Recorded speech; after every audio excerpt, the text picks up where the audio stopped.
When we talk about The Undertaker, so many things comes in our mind, whether it was his WrestleMania streak or his wins or his supernatural moments. But the one thing we never talk about is his biggest losses. We just know about only his one biggest loss against Brock Lesnar. But what about others? So today we are going to talk about it because this is Undertaker's biggest losses.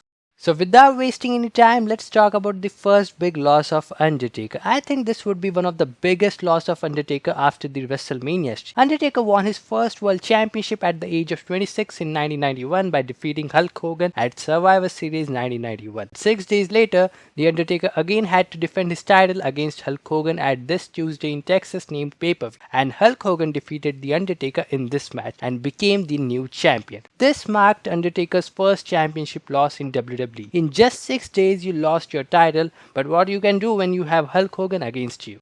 The next biggest loss of Undertaker came at SummerSlam 1997. There was so much on the line, and The Undertaker was very well established at this point. He was the champion, but he was going to face Bret the Hitman Hart for the World Championship. But this was not it. There was a stipulation with Bret Hart. If Bret Hart would have lost this match, he would have never been allowed to wrestle in the United States again. This stipulation took the match to the next level. Michaels was a special guest referee, and if he would have shown any bias towards any wrestler while officiating, he too would not be allowed to wrestle in the United States again. The match was surely going to be entertaining with so much on the line, and the match was fun. At the end, after interferences and Shawn Michaels' chair shot to Undertaker, he lost that championship.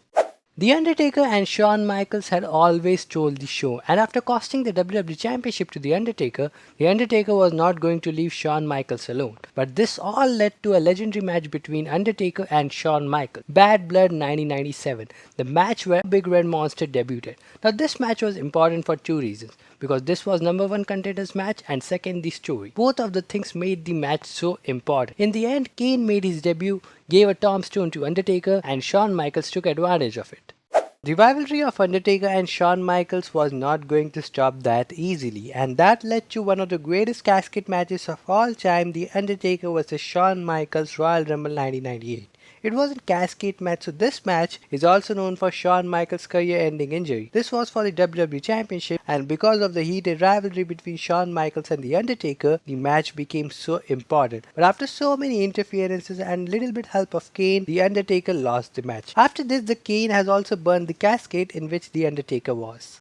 After fighting with Shawn Michaels, Undertaker didn't stop his quest for the WWE Championship, but now there was a new face of the WWE, Stone Cold Steve Austin. If Undertaker wanted to win his championship back, he needed to beat Stone Cold Steve Austin at 1998 SummerSlam, probably the biggest match at that time. It was a simple championship match, but between two of the biggest stars. The match was entertaining, but at the end, Undertaker wasn't able to win the match. Stone Cold Steve Austin gave a stunner and achieved a clean victory against The Undertaker.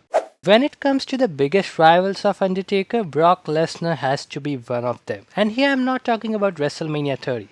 I'm talking about No Mercy 2002 Brock Lesnar vs The Undertaker Hell in a Cell match. At that time, Brock Lesnar was establishing himself as a rising top star, and he was the champion at that time. The Undertaker was American Badass, and he challenged Brock Lesnar for the WWE Championship. The match was brutal in most of the ways, and at one point, Brock Lesnar damaged Undertaker's arm. After doing everything, Brock Lesnar reversed Undertaker tombstone into a F5 and defeated Undertaker.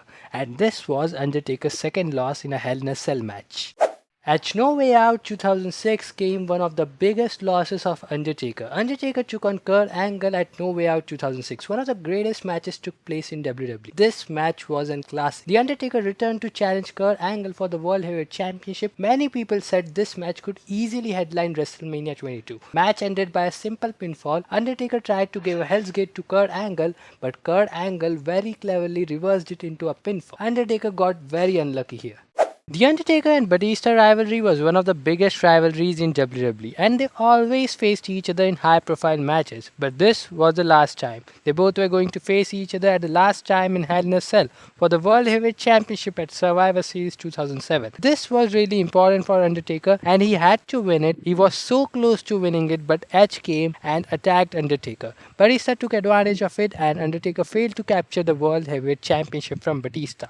After this, Edge joined the rivalry with Undertaker, but this time the Undertaker's WWE career was on the line. So this is a story of One Night Stand 2008 where Edge and Undertaker faced each other in a TLC match for the vacant World Heavyweight Championship. But during this build-up, a stipulation was added for Undertaker. If Undertaker loses this match, he had to leave WWE. And yes, Undertaker lost this match when Edge threw Undertaker on the stack of tables like anything. And Undertaker lost that match. He had to leave WWE, but he returned in some months.